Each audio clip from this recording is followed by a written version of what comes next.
快手，拥抱每一种生活。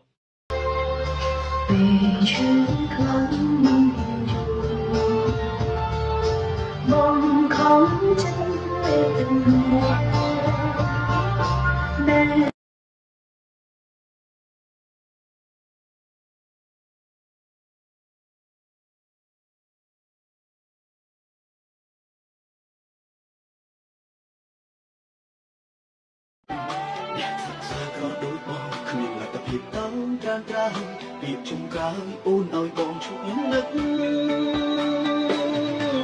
ដើម្បីមើលអស់មកសុខ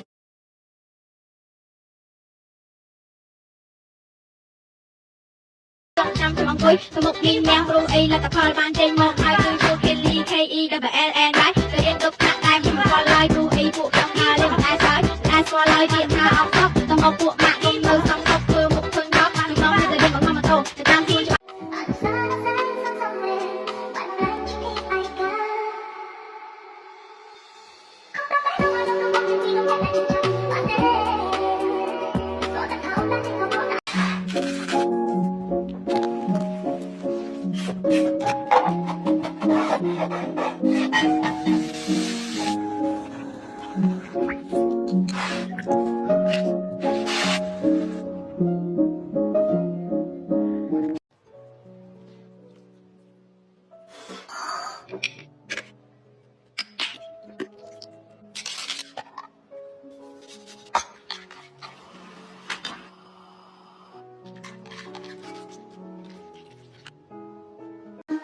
giây phút em gặp anh là em biết em si tình tình tình tình tăng tăng tình tăng tình tình tình tăng tăng tăng giây phút em gặp anh là em biết em si tình tình tình tình tăng tăng tình tăng tình tình tình tăng tăng tăng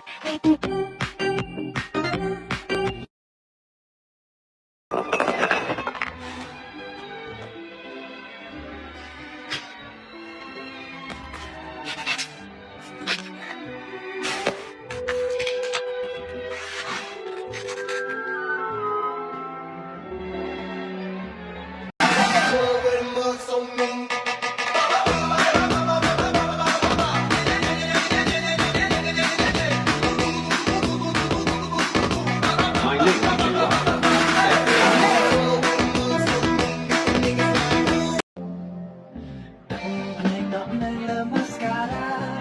ស្រក់ចូលក្នុងកាស្រានរណា